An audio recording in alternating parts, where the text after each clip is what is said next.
Good evening, everyone, and welcome to this installment of the Black Atlantic Cinema Lecture and Film series. I'm here to introduce the introducer. Didi Chica, our co-curator, will now present you our speaker tonight, Janaína Oliveira, please. Okay. Welcome, everybody. So I'm so used to walking around. I'm talking. I'm not used to using the microphone, standing and talking. So I'm so used to moving around. So yes, two features of forced migration from Africa: sand and sea, the desert and the Atlantic. The former, the desert, has not received such widespread discourse in academia and even in artistic engagement. Unlike the latter, which is usually encountered in cinema and even in academic discourse. In our beginning work with the Nigerian Film Archive, which is how come I am here, because I'm an archivist from Nigeria, and we have been working with images from the past and also its connection with the present and how it connects outside of Africa, Nigeria, Africa, to the wider world. One of the first work we digitized was a film from Nigeria from 1975, Shehu Umar, which dealt with the trans-Saharan slave trade. And of course, this, we presented it also here in Berlin. I think also we've done that in Frankfurt. Try and stimulate conversation regarding an issue that is not usually discussed as part of the Black experience. And last year when we began this work, this cinema lecture on the Black Atlantic and on the theory of double consciousness put forward by W.E. Du Bois, we presented, first of all, a film that dealt with the latter, the transatlantic, a film shot by a Nigerian filmmaker in Brazil, Adeusa Negra. It was, I think, a 1976 film, which talked about the movement of black bodies from Africa through the Atlantic. I am wrong, but I think it's the first film by a black person, the first black feature film by a black person in Brazil. So which was what we presented here as part of our contribution to the conversation on black culture and the movement of black bodies from the mother country across the Atlantic. And I think it is significant also that conversations around black bodies also is usually centered, discourse actually is centered on the basis of the white gaze, how white people look at black people, and how white people theorize black people, and how black people tend to look at themselves and theorize themselves through the eyes of white people, which is what the double consciousness and Black Atlantic is about. But at some point, too, black people are trying to seize the narrative, trying to also look at black people as black people, and also to look at white people through the eyes of black people, to decolonize the gaze and invert it and turn it back.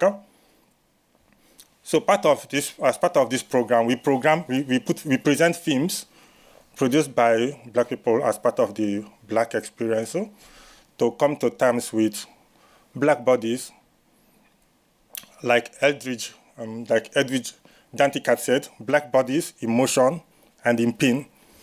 So history, I think, cannot generate an impossible miracle of thinking that these experiences belong to the past, so they still extend to the present, which is actually one of the validity for presenting this program on the issue of double consciousness. Having presented as our starting point last autumn a film from Nigeria by a Nigerian filmmaker dealing with the movement, the return of a black protagonist to an ancestor's experience in Brazil, Today, I think we are going to have to watch some few short films from Brazil, presented to us by Janaína Oliveira. And I think after the presentation of the film, I think we have to keep the introduction and the initial presentation short, because I anticipate that maybe we are going to have a little bit of crowd. My style actually also is to be provocative, so in the course of presentation. So since this program, I already said, deals with maybe Black people struggling to come to terms with how they see themselves and how white people see themselves. Maybe I have to explain. I use the term a lot, Black people and white people. I use these terms as statements of facts, not to imply anything else. Because I see here also, I can point out 1 or 2 or 3 Black faces, and I'm mostly seeing white people. And I do hope that we are going to have some really interesting conversation concerning how Black people are beginning to respond to the gaze which white people direct at them, and how we are going to also turn back this gaze to say, okay, you have been looking at us for quite a long time, and you have been talking about us. Now we too, we want to look at you, and we want to talk about you, and we want to talk about those things you have been talking about us. So I'm going to call on Janaína Oliveira, who is going to present these films. But first, some introduction. You forgive me, I have to read, so as not to stumble, I have to read a little bit of introduction to Janaína. Janaína Oliveira is a film scholar and curator, professor at the Federal Institute of Rio de Janeiro, and consultant for Just Films, Ford Foundation. She has a PhD in history and was a Fulbright visiting scholar at the Center for African Studies at Howard University. Since 2009, she has been developing research and curating film programs, mainly focusing on Black and African cinema, as well as working as a consultant, jury member, and lecturer at various film festivals and institutions in Brazil and abroad. She is the founder of the Black Cinema Itinerant Forum Ficine. Currently, Janaína is a member of FESPACO, the Pan-African Film Festival that is usually held in Ouagadougou in Burkina Faso, that is currently in the news at the moment anyway because of its radical left-leaning military ruler. So, and Janaína has programmed the Flaherty Film Seminar in 2021 and will program again in 2025. So, if there is anything more, maybe Janaína wants to add for herself. So I think just to keep it short, so you can say something little bit about the film, then we can go on, and hopefully the other part of this conversation will unfold after the film. So Janaína, yeah.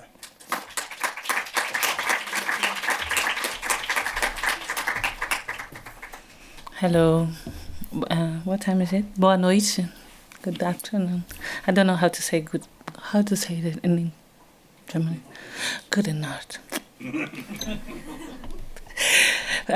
So first of all, thank you, Vincent. Thank you, Didi. I think Daniel also was part of this organization, and Bjorn for the film track and screening them. I'm so happy to be here. It's I'm born, raised, and based in Brazil, in Rio de Janeiro. So it's my first time ever in Germany. So for only 2 days, but quite intense experience already. So I'm gonna be brief because, I changed a bit the order of things. I'm a film programmer, so I think it's better to watch films without people telling you what they see and what you're gonna see. So, so we're gonna watch the films first. This program, I was super excited when I got invited to make this series, to make this conversation. And the first question, I think I made one of the first questions to Vincent, if it was possible to program short films. Because I'm also interested in creating a kind of particular panorama. It's not a panorama of Black films in Brazil, but I'm bringing some elements that we can have this conversation. So I named this program Encruzilhada das Águas, Water Crossroads, Crossings. I think that was the name in English. And it has to do a lot with my film practice and my activity also as a film researcher and scholar. I'm really interested in creating dialogues with other epistemologies, and I think film programming is also a way of making these conversations. So I think about film programs not only as films can do many things, right? Like you can learn from them, you can be inspired from them, you can also create narratives when you put them together. So I'm not going to say much about it, but I hope you stay so we can have the conversation afterwards. So we have 5 films in the program. So the first film is Alma no Olho, Soul in the Eye. It's made by Zózimo Bubu in 1973. It's we can say, and I'm gonna come back to this when I'm talking after the screening. It can be like, Zózimo is not the first Black filmmaker in Brazil, but he's the founding father of Black cinema, and this film is a kind of cornerstone in this conversation. So we have Zózimo's films, and then we jump to 2017 and to see films that are going to be that were made between 2017 and 2024 as a kind of, contemporary dialogue between those films, and also gonna help us to think a little bit about Brazilian cinema and where this Atlantic conversations is part of it. So besides, after Zózimo, we're gonna have Noir Blue, Displacements of a Dance from Ana P. And after that, Se o Mar Tivesse Varandas, If the Sea Had Balconies from Aline Mota, Mal de Mari, Sich from João Vieira Torres, Mar de Dentro, which she didn't give me a translation, but Inside Sea something, not well translated, but from Lia Letícia, De Outro Lado do Atlântico, On the Other Side of the Atlantic by Milena Manfredini. So I think it's better to watch the films and then have a conversation.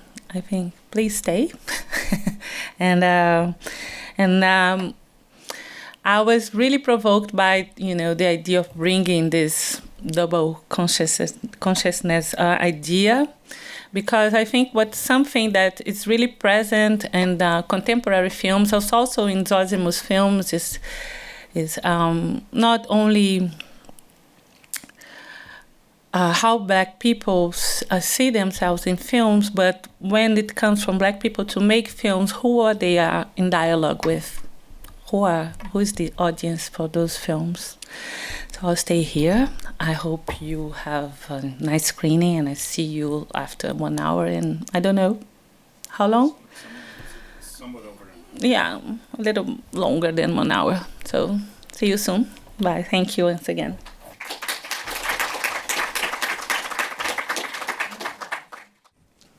Thank you also, first of all, for sitting through this film, and thank you, Janaína, for presenting and selecting this film, because this is my first time of seeing all the selections, so thank you. And I'm going to ask you to please come forward so we can talk a little bit here. Just a moment here, no problem. So, yeah. I think this is the one that's not. Oh, no.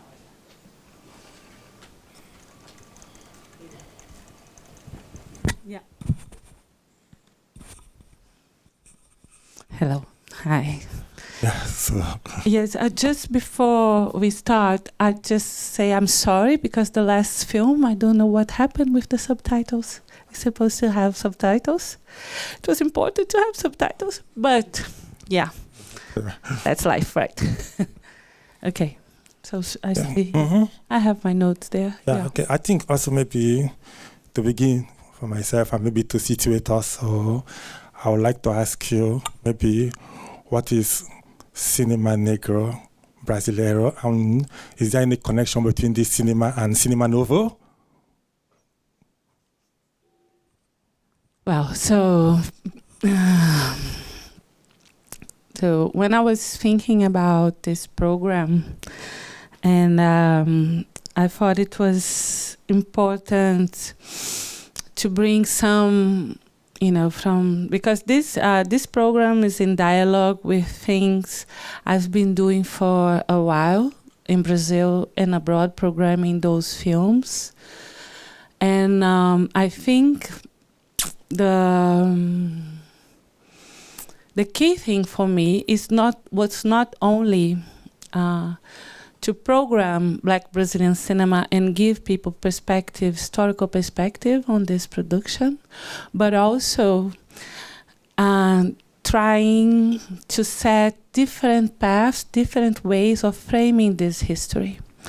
So in canonical, classical Brazilian cinema history, until very recently, there is no room from Black experience besides when Black people were portrayed by white people on screen.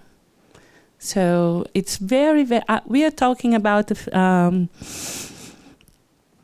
less than 10 years. If you're a film scholar and you're interested in Brazilian cinema, you're not gonna, if you stop reading when you're reading, I don't know, Robert Stone speaking about Brazil, which I love. Bob is a friend. It's not that, but and himself, his multiculturalismo tropical, cultural multiculturalism, he has a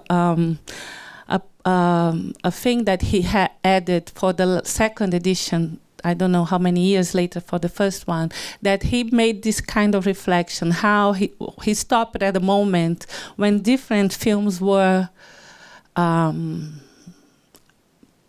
starting to come up, but which is not so true because Zózimo was already there. What was coming through was a movement that made possible for people to look back and trace back how contemporary production was possible, and that leads us to Zózimo. So what I'm trying to say is that traditionally, when people start talking about Black people in film in Brazil, first of all, they are talking about representation. So people, how they are, how the characters, or as something related to trauma and slavery, or favelas, or samba, or football, or these things that you expect Black people to be doing on screen.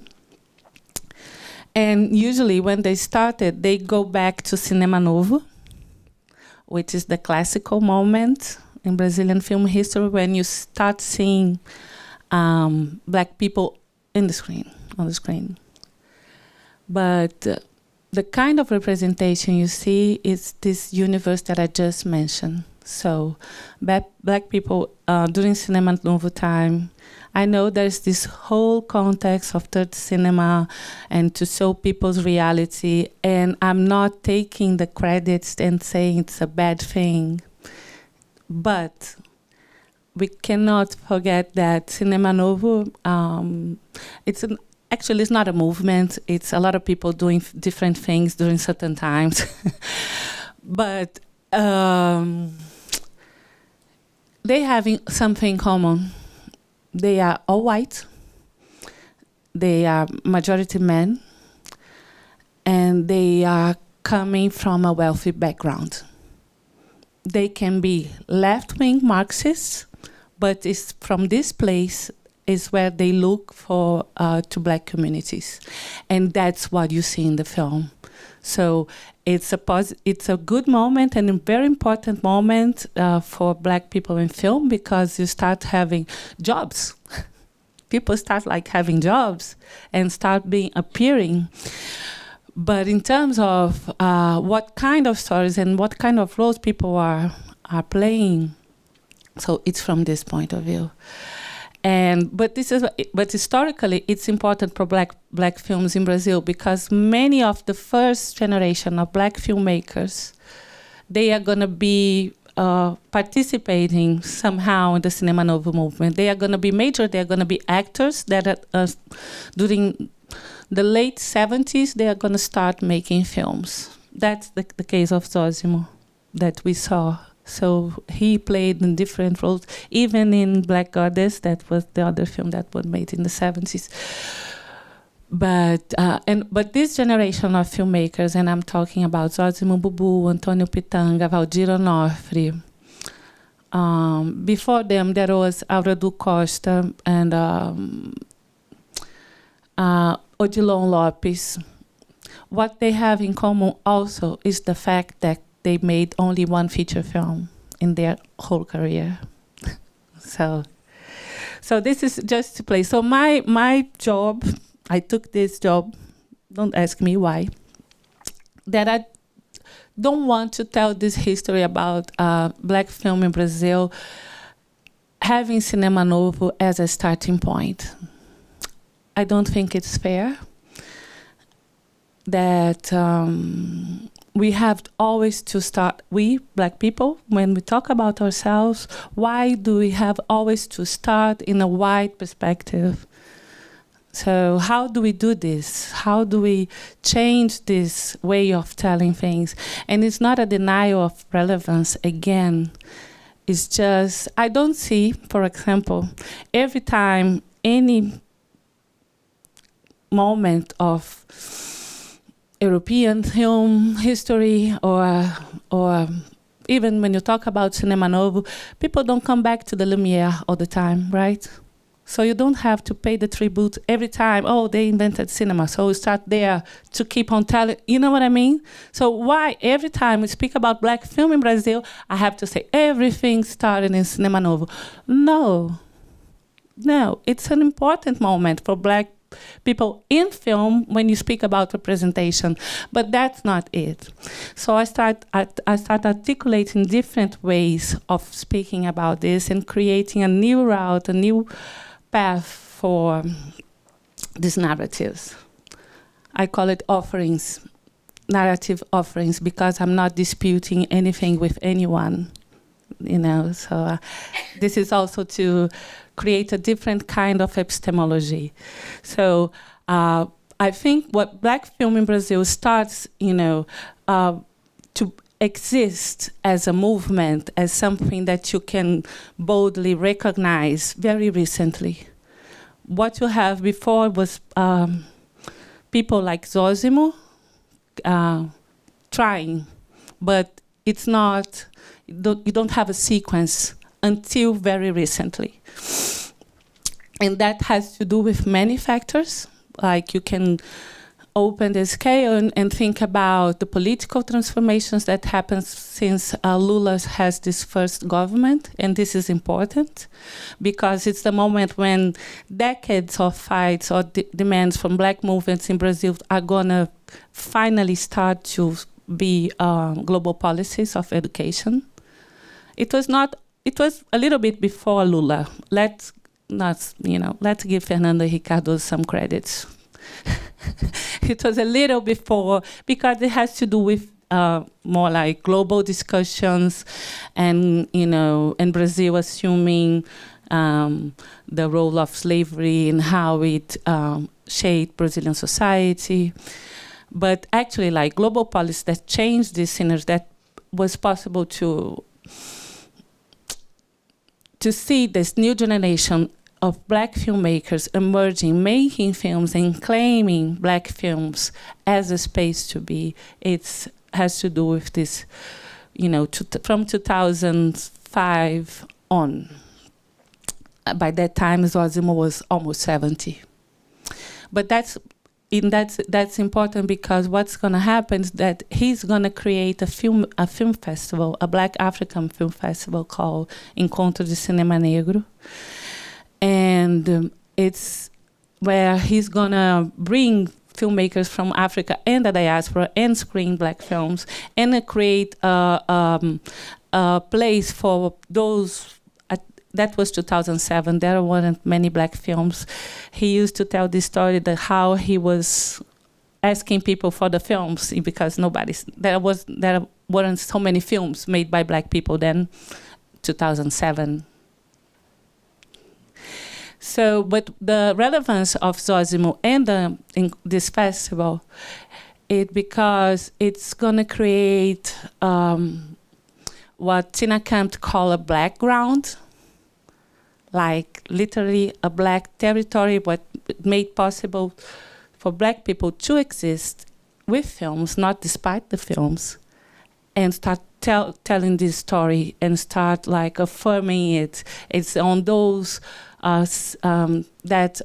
main cinema places in Rio, cinema theaters, on the corridors, on the way people start gathering and articulating different things about not only what they were seeing, but about the political context in film, and many things are going to start there.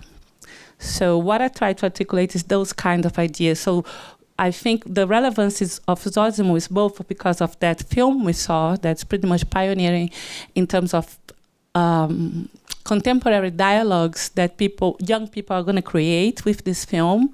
So I made already like programs that you can see clear references to this piece. But I would say that maybe the major reference is that this kind of attitude that looks back to you, give it back to the audience, the gaze. And literally you're going to see this in many films. Like Anna Peace has it. Right. There's a moment that she looks back. So, but this is important, but I think the most important thing beside this film that he did was to create the black ground, the black space that made possible for people to gather, to watch films, and to create another kind of narratives. I don't know, it was a long answer, but it was this. Just a second. Yeah, okay. Okay. So, yes, your comments also. I mean, I've seen I saw a conversation you had some time ago, and towards the cinema, Quilombo cinema.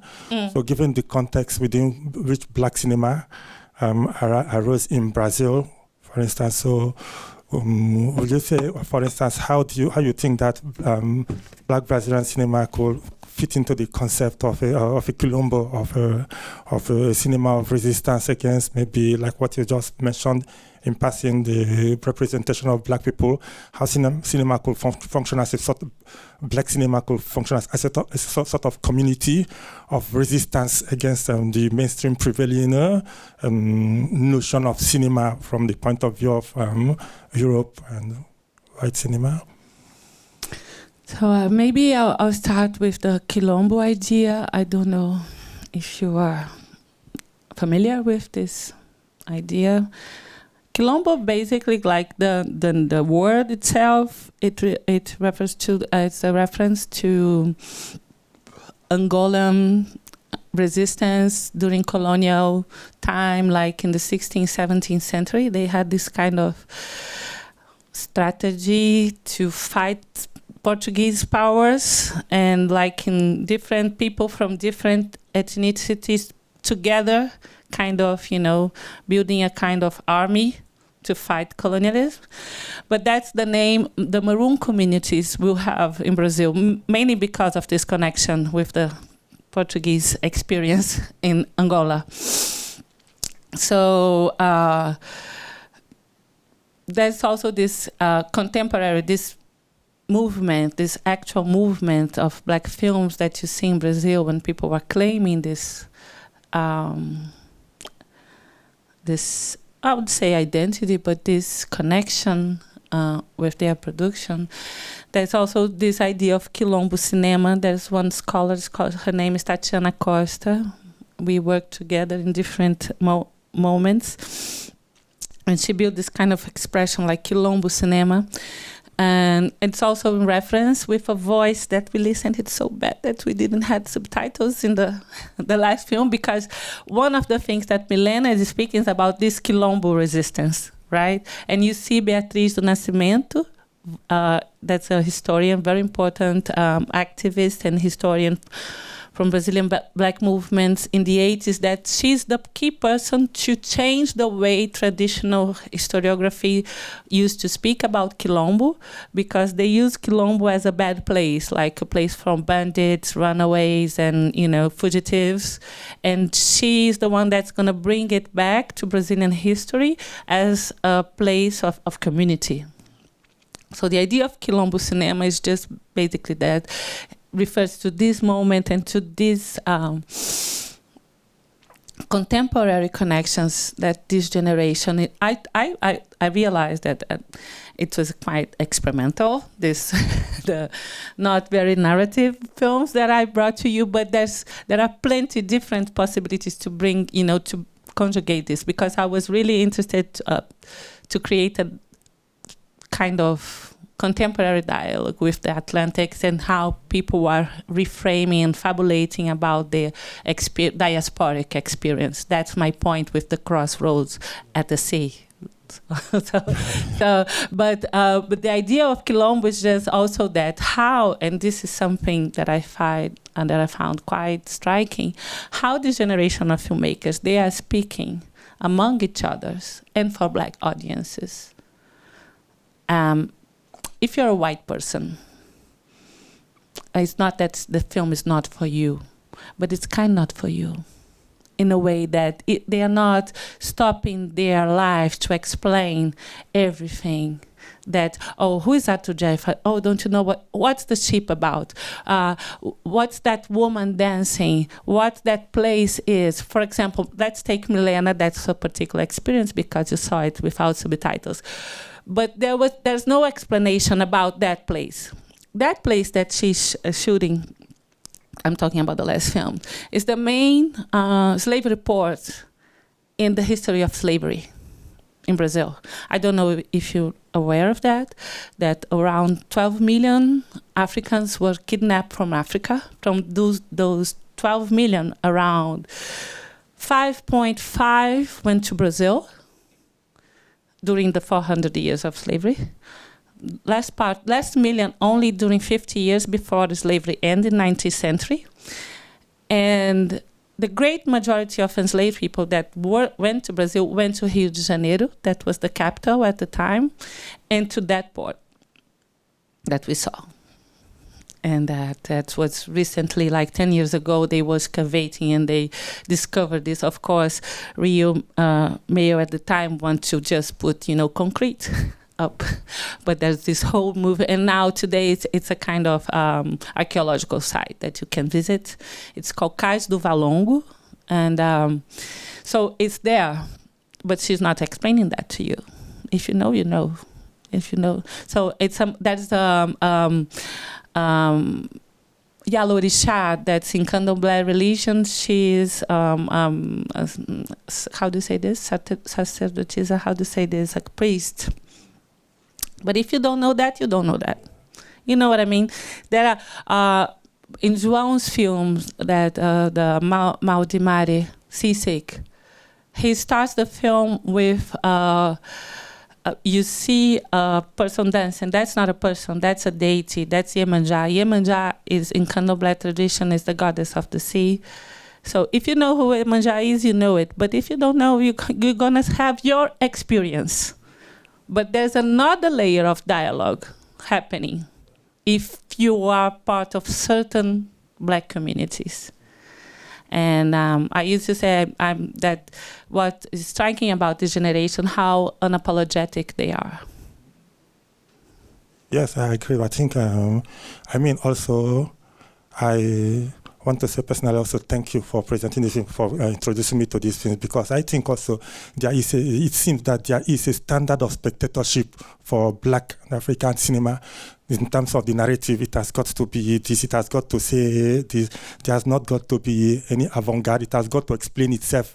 So I think these films are films that seem to go against the grain.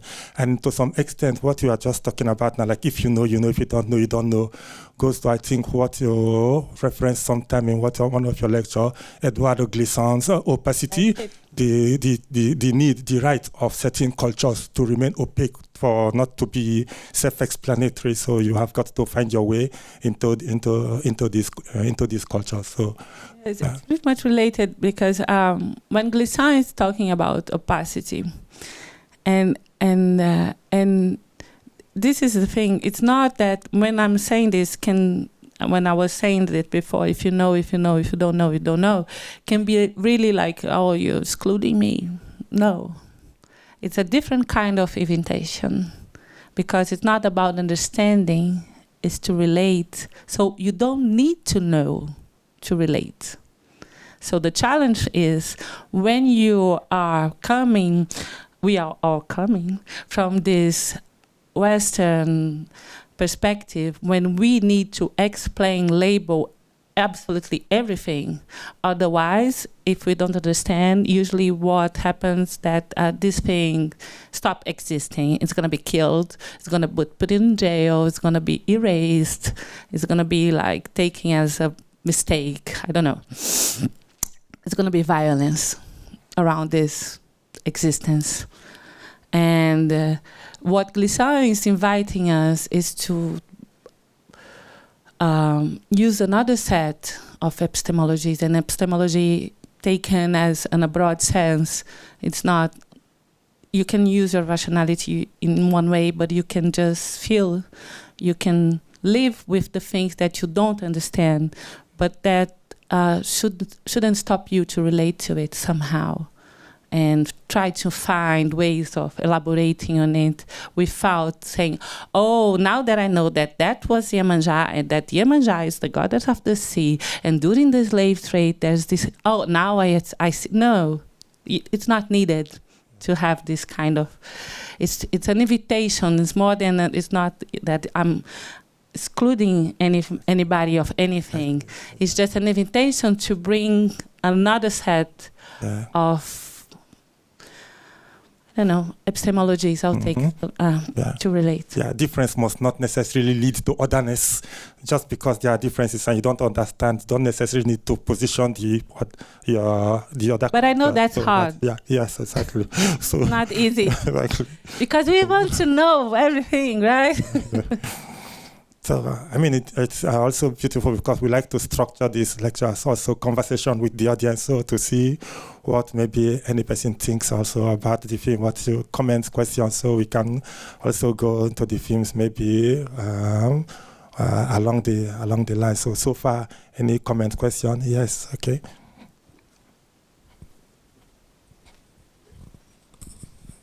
Thank you so much for the opportunity.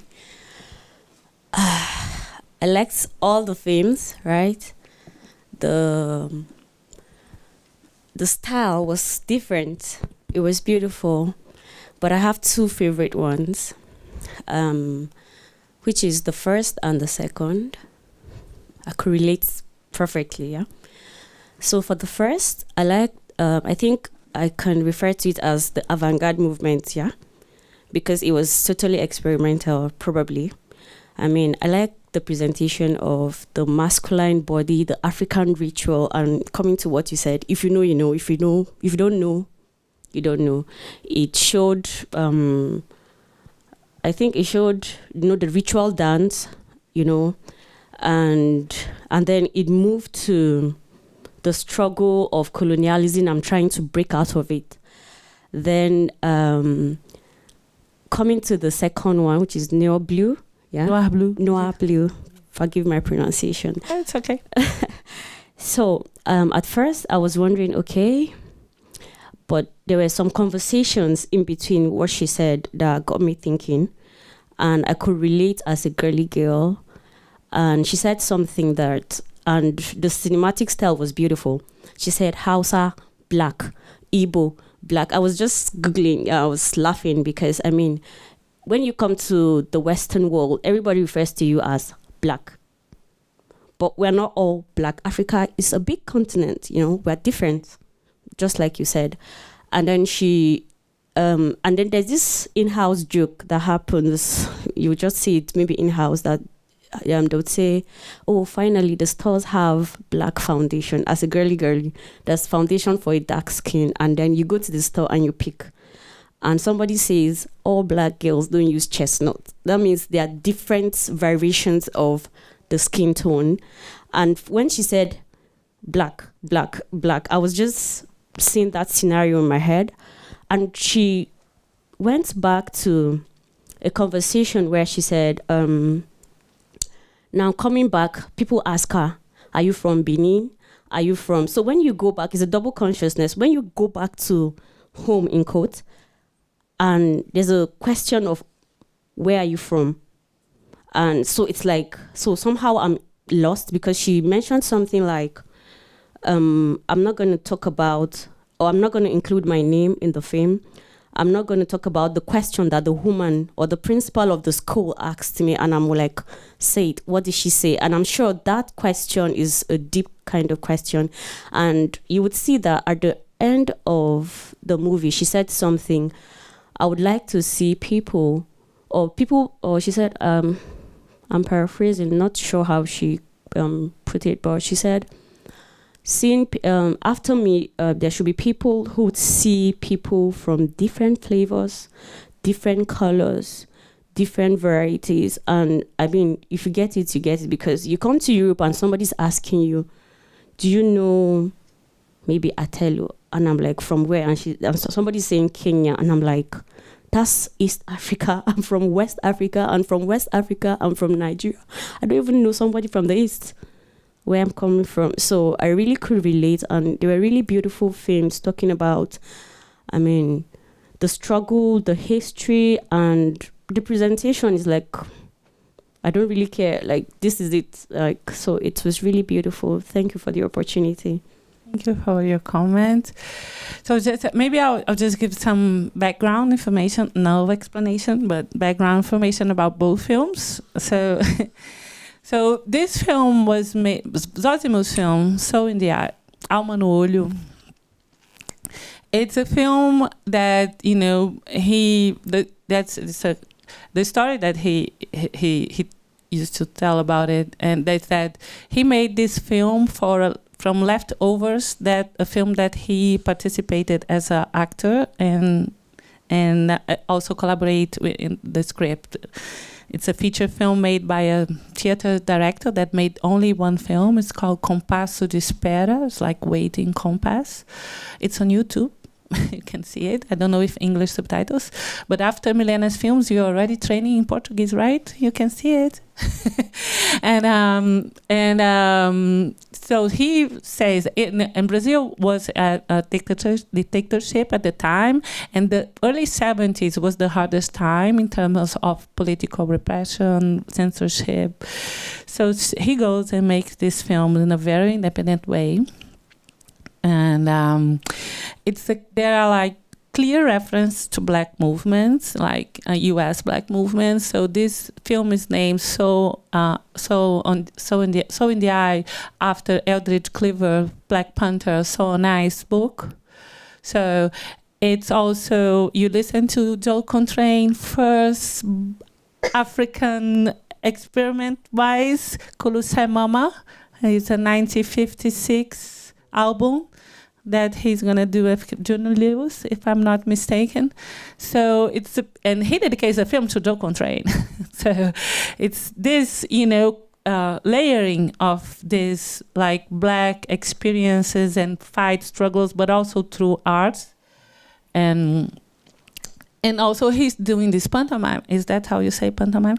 Pantomime, telling, like the traditional, you'd say, like plot around the Black Atlantic slavery. So you're there, you're taken there, they put you chains, and then time passes and you get you out of chains, but then you have the other chains, the mental chains.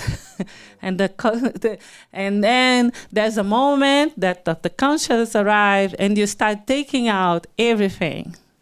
And then you're free again because you break the chains, and that's the moment when he comes and walks to us, looking us back.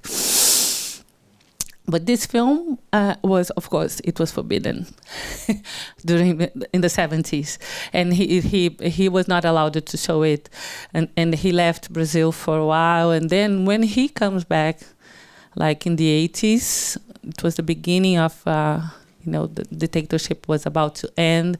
That's when this film is going to be little seen in some festivals, but it's very recent that everybody, like, people knows it, and I like to think that I have something to do with it, to circulate in this film internationally. I made a program in Rotterdam in 2019. This was a big retrospective around, it was a dialogue between all Zosimus films. He has not many, 5 shorts and 1 feature. And this contemporary generation, but it was a big program in Rotterdam. We screened almost 30 films.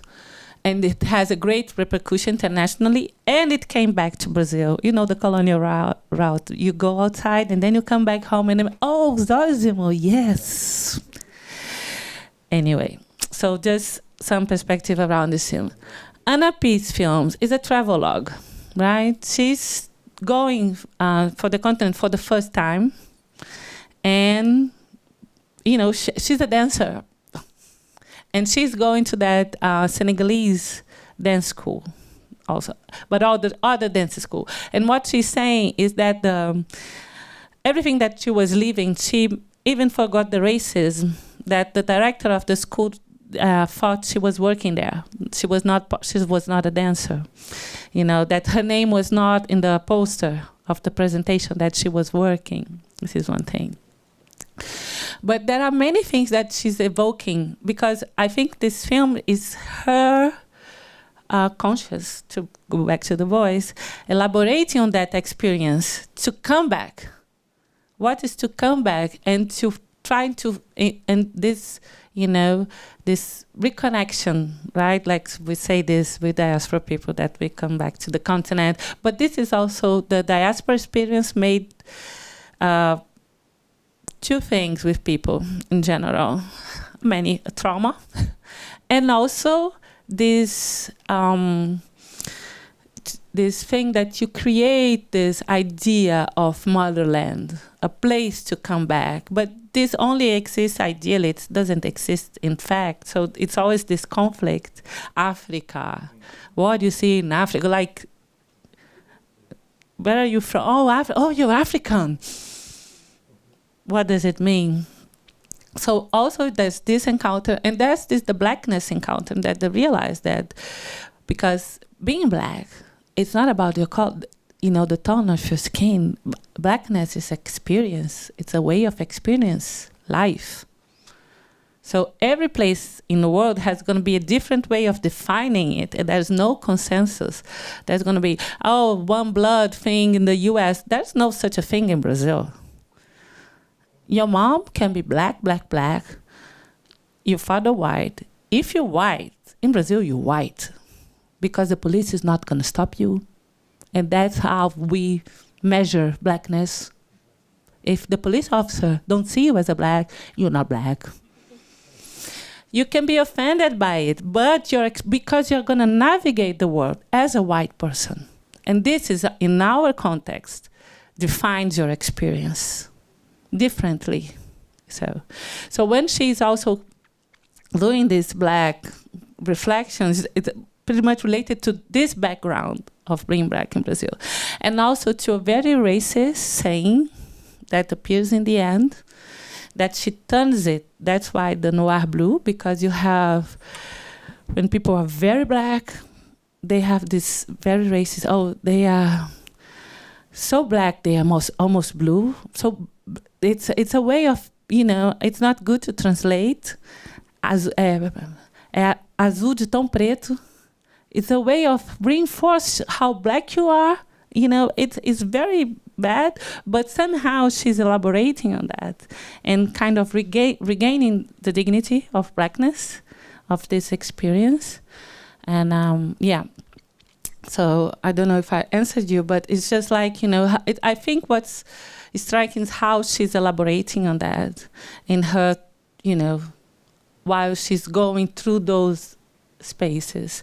And the things that she says in the end connected to a thing that she says in the beginning, because Black communities in general, they have this saying that we are the dream of someone, like some enslaved person, that, I'm here because someone dreamed that I'll be here, like as a free person doing what I'm doing. So she positions herself in the future, so she's thanking those who are coming after her, and they can be whatever, what color, whatever, so that's yeah. Eldridge Cleaver's book, Soul on Ice, was at first a series of short stories, which was later compended into a book. Eldridge Cleaver was one of the leaders of the Black Panther Party, who later sought asylum in Algeria. It's a controversial book anyway, and I'm aware that some certain female members of the Black Panther Party have issues with Eldridge Cleaver and his patriarchy. and also the song, the soundtrack, John Coltrane. So it was one of the seminal figures of Black music in the U.S. So there is a church in America who adopted John Coltrane as their patron saint. It's the Yardbed Church. It later became the African Orthodox Church of San Francisco, who took John Coltrane as a god. And afterwards, they turned him into a saint. I can relate to that. So the initial name of the church was Yardbed, Yardbed African Church, which was taken from the name of the other African jazz singer, Charlie the Bird Parker. So, and the church also treats Charlie Parker as John the Baptist. So, and in the church, the whole music that is usually played in the church is John Coltrane's music as a sort of spiritual, Negro spiritual. So, any further comments or questions? Yes.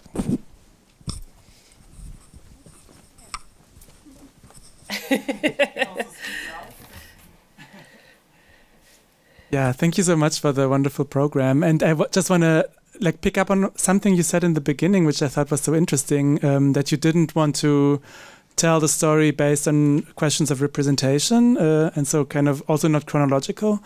And I mean, you showed what you did, but could you talk a little bit about how you found this approach and how to have other ways of telling the story, not chronological and not based on questions of representation? Yes, one other thing that I tried to do as a film programmer is really to bring other different epistemologies to my work. So for me, we were, and thank you everybody that was yesterday there and came back today. Thank you, because we were talking about this a little bit yesterday in Mainz when I was talking about Sarah Motoreau's work. I think, first of all, the question around representation. So, representation, I have no doubt about it. It's important, but representation, it's a political debate. Right? We fight for representation because, there's a lot of trauma, a lot of pain, and a lot of money that was made out of our blood that should come back to us. So it's important, right? To come back. That's why you talk about it. But when you fight for representation, you're still in a universe that captures you and misrepresented you. So even if you got plenty representations, and even if you got good ones, not bad ones, diverse ones, all this is important, but you still kept in the way that you a set of things that people, in terms of blackness, that go for everything related to representation, but let's stick to blackness. What you expect black people to be, and that only do not only has to do with white people or whiteness. Even inside Black movements, it's a tough discussion because there are films, for example, that you're gonna show that they don't correspond of any of the set or established representation that people know and are aware, and they are gonna come and say, "This is not Black. This is not so Black. She whitening her thing. She's not." You know what I mean? Because even in Black spaces, this is the thing. So, representation aside, so I always challenge myself. So how are you gonna move? I wouldn't say beyond, because it's not beyond or against. It's just like do other thing that make also to create room for other films to exist and in dialogue in relation to others. So that's the where I start. And then I think that if I'm talking about the need of use a different kind of notions, ideas to speak about the images I'm interested. And the reason is cinema canon, a traditional cinema, cinephile canon, historically, they are not interested in those images. And I'm gonna say I'm gonna go back to Deleuze again, because I said that in Deleuze book, I love Deleuze, by the way, because people get offended when I say this, so I like him. Cool, we're good? Okay. 2 books around films, everybody loves it, kind of. But it's the canon, right? I'm gonna give only one, as an example. The only African film quoted is Osman Sembène in a footnote. So he was aware of Sembène's work, right? But it was not the proper ground for reflection. So why myself, I'm going to be doing some gymnastics, trying to fit the list to those images instead of searching for other notions that can be easily in dialogue. Or not easily, but, like opacity, like crossroads. I wrote this, I didn't know what I was supposed to do today, like in the talk, if I had to have a lecture. So I made the lecture to make. Another time maybe. And because this whole thing about, what I'm trying to say to go straight to the point, I use other epistemologies to shape, but not to weave, because it's not that I'm using it as a plot. So I'm talking about crossroads. So everything's going to literally have a crossroads. But what crossroads has to do with Black experience? So the idea of crossing and crossroads is related to the Yoruba tradition. There is the Yoruba God's universe. There's one God. It's called Eshu. Eshu is the God, I would say, is the Orisha of the path, of the way.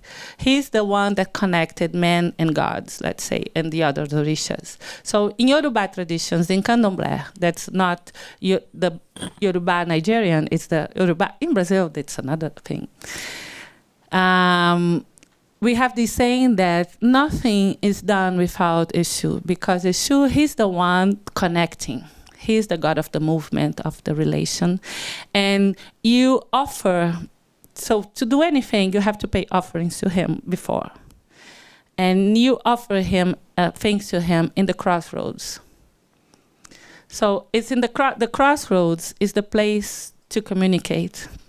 It's where the connection happens via issue. It's a kind of epistemology based on this. So, but this is not me. This is a lot of Black thinkers in Brazil, mainly one of them called Leda Maria Martins, that's going to bring this issue epistemology, as she says.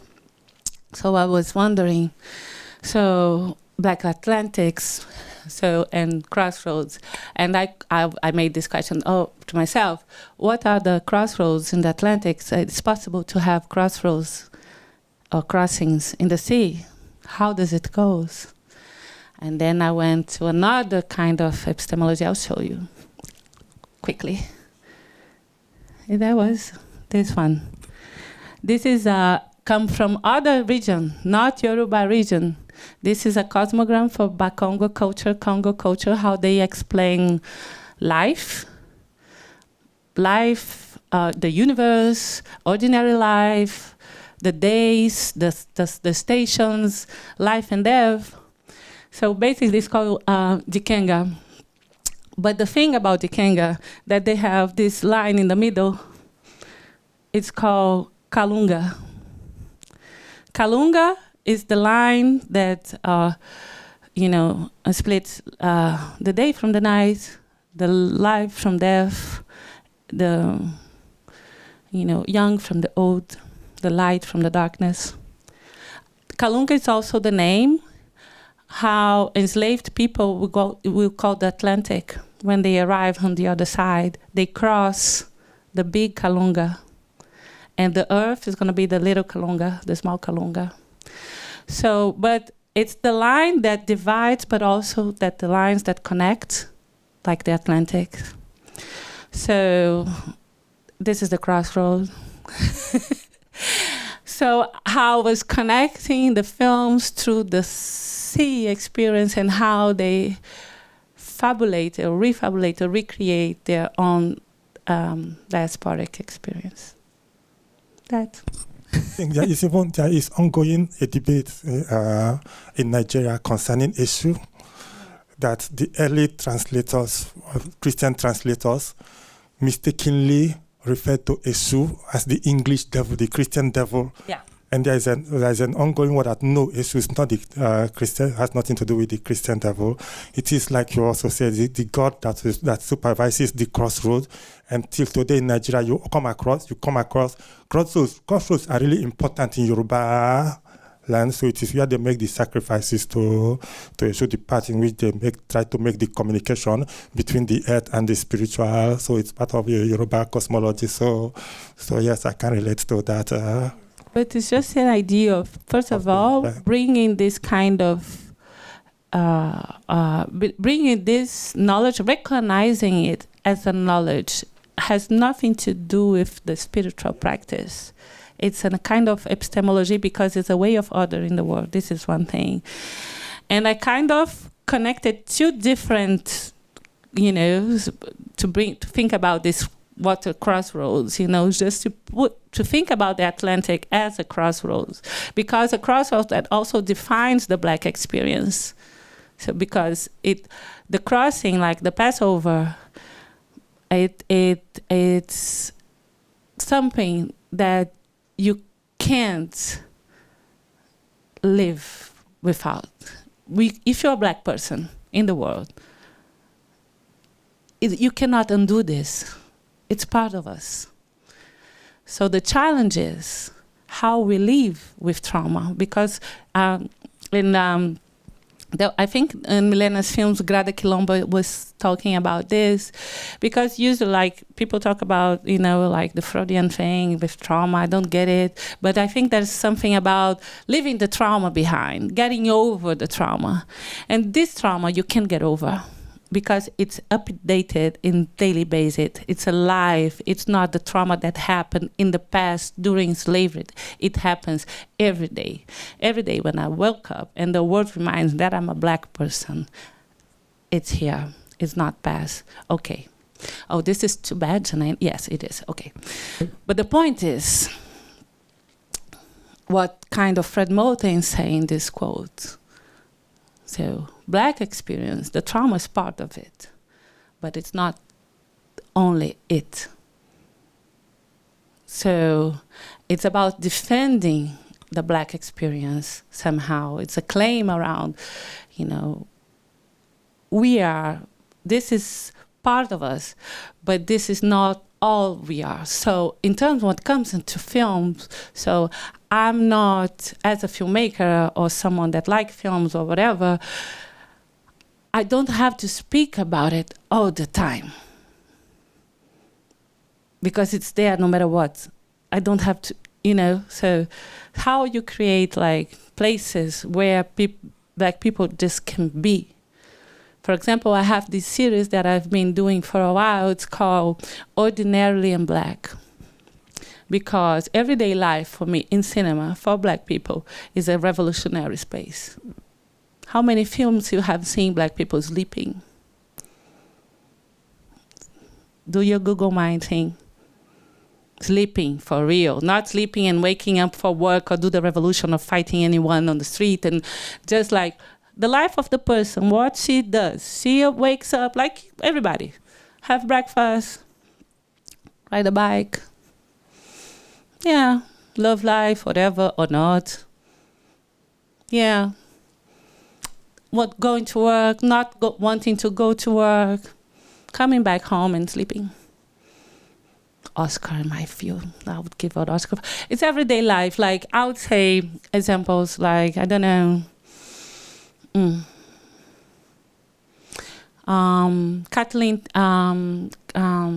Kathleen Collin, Losing Ground, Charles Burnett, films, My Brother's Wedding, Killer of a Sheep. People get bored, but you know, the guy, Stem, he's just living his life and his own thing, and that's what you see.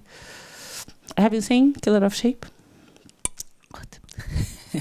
So there are many films that you see everyday life, but they're not many. There are films that you see black people in everyday life. And for me, this is a kind of revolutionary space, for example, in film to people to be, because we are not struggling, fighting, and doing something else. But just to say that, you know, there's this, also this kind of concern in my practice to bring, it was not much here because we are just like, you know, navigating the, I don't know how, maybe you could tell me how you're feeling about João's films, like sich. People get disturbed by it, as people were disturbed during the Venice Biennale. I don't know if you remember that year and that ship, you know, because that ship was the ship that sank with 700 people then inside. And then a white artist decided to put it in Venice, and people are taking pictures. And there was no explanation of what it was. So it comes to another thing that it's part of my concern. So it's just, so how you speak about trauma without replicating the grammar of trauma, or traumatizing people again. Because I wasn't in Venice that year, but that was a trauma. That is to triplicate the trauma, right? But that's also something that's always in my head when I'm trying to put those things together and think about film programs or the writings and everything. Yeah, don't know if I answered. You wanted to? Yeah. Well, first of all, thank you so much for this program. And I mean, the Zosimo film is like a meteor. It's an unbelievable film. We should screen it for the rest of the program. Include in your syllabus. Yes. Put it there. Absolutely. That's where it belongs. An unbelievable film. I want to pick up on something you said about the production history of the film, that it was basically made from leftovers or as part of another production. And also want to come back to one of the first things you said, namely that the Afro-Brazilian cinema and the Afro-Brazilian cinematic space that you're describing is really fairly recent, like 10, 15 years. And what struck me about the more recent films that you showed us is that they were basically all made on video. And many of them clearly also designed as installations and probably shown in art spaces, like the Biennale, meaning spaces in which the incidence of non-white people is relatively low. So, first of all, it seems interesting that these kinds of images become more abundant at a time when the technology becomes more accessible.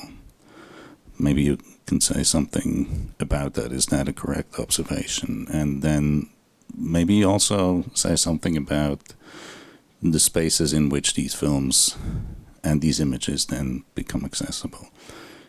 And maybe another, one last thing that I was thinking of in your wonderful comment on, everyone always going back to Cinema Novo.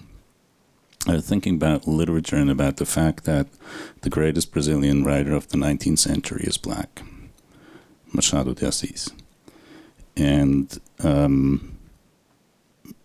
also came back to my mind, Harold Bloom, the Yale professor, world-famous literary critic. When he discovered Machado de Assis, he said, we have to rewrite the history of modernism. And then he found out he was black.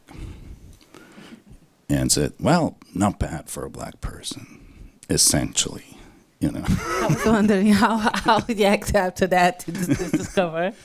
But still, I mean, it remains a fact that in the history of Brazilian literature, there is this incredible character of Machado de Assis. But there's also the fact that for someone who has a conventional Western understanding of literary modernism, he reads as white. So maybe you can also say something about that literature as opposed to cinematic practice. I think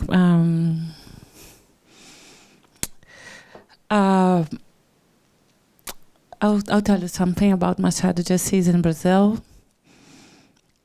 It was not mentioned that he was black until very recently. There was even this public bank that this TV propaganda, and they did it with Machado de Assis white version, and there was this huge backlash, and why are you doing this? It's already like social media times, kind of. And then, things, when you do a bad thing like this, becomes public and becomes a thing. So, and then they took it off and did it again with a black Machado de Assis. Just to say that in the general, if you navigate the 20th century, the critics, they will speak about him without mentioning the fact that he was black. Oh, Janaína, you're being essentialist. No, the fact that he was black says a lot about his work, because when you look of everything that he was writing and how he was writing, and, how he made a lot of essays, and he published like on daily basis, anonymously, talking about slavery. There's a reason why, there's a reason why how he navigated the world. Of course, he was a black man in a very different position in the 19th century. Of course he was. And it's not because he was rich, and because he got educated and he was genius, pretty much. But it's interesting how in the history of Brazilian literature, you could like pass all the 20th century almost with this not being noticed as a thing that was important to say. I think the same path goes to Africa, to film history in terms of blackness. Like what changes in the 2010 on, because I think it's important also to give room and recognize the relevance of black movements towards 20th century to build those claims. But we spend great part of the 20th century having like dictatorships in Brazil. So it's only when it's over that things are going to start. And then that's why the moment when Lula arrives in power is so important, because, the claims are going to actually become like global policies. That's going to change. Basically, when I was born and raised, like my parents, they were like, lower middle class workers. But I was the first generation to go to school without having to work. So that's why I end up like doing, master's and PhD. I had my PhD when I was 30 years, a long time ago. And but that's a thing in my family. Like, you know, my father went to grad school working during the day. At night, you know, this is so when I spent all my life in school. I'm still there, like teaching, but my school years, I was raised in the south zone of Rio. That's pretty much where, close to the beach places. So it's kind of more like middle class, upper middle class. I was the only black kid on the block or doing things or at school. I was at the university. There was no affirmative actions when I did all my education in public schools. So, and when I got to the university, there were like me and more 5 in a 40 students class. So that changed, from I'm in the middle 90s, from the 2010, when you gonna have affirmative actions, you're gonna have like people, black people getting in. So it's this generation that, is going to arrive to have access to education in film, because during Gilberto Gil's, the singer, he was Minister of Culture. So during his moment there, he decentralized the culture kind of training system. So he created, for example, the thing that's called Pontão de Cultura. So it's a place in the map that's far away from the capital, but you're going to have training in theater, in filmmaking, in, lighting for theater. I don't know, whatever, culture-related, people are going to develop. But this is a moment that a lot of people that coming from not the main centers like Rio, São Paulo, start having training in cinema. And they're gonna, this is gonna appear over there. And that collides with the digital and the possibility. I don't think the digital itself does nothing. For me, this is just like, everything is online. Nobody's watching anything. Oh, everybody has a camera now. It's not like this. You need more, a little more. That's the environment.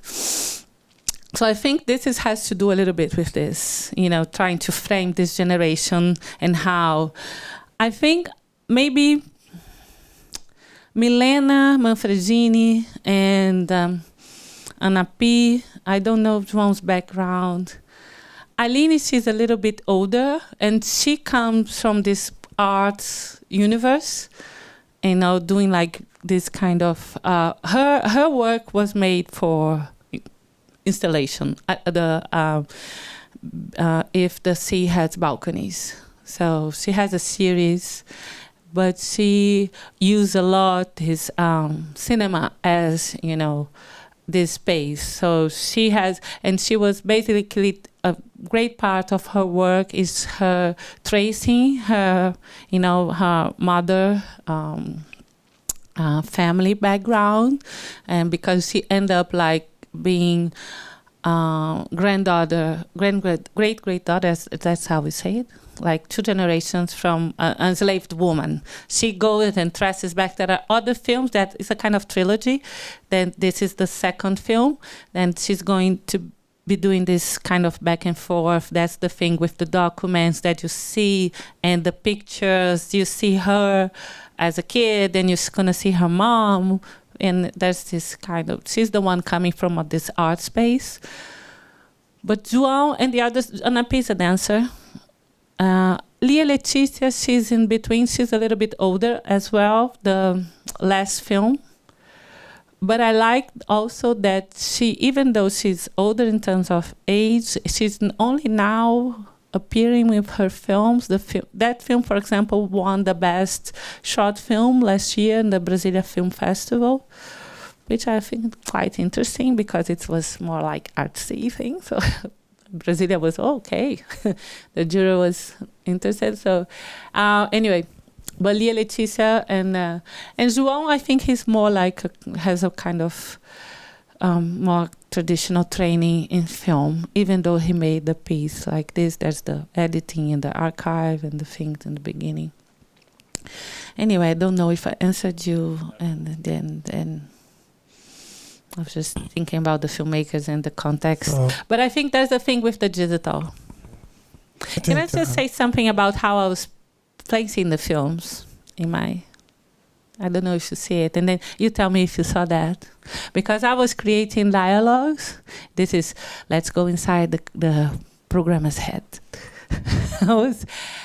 For example, because it has to do with something that you were saying about Du Bois and double consciousness and the body and how black bodies navigate.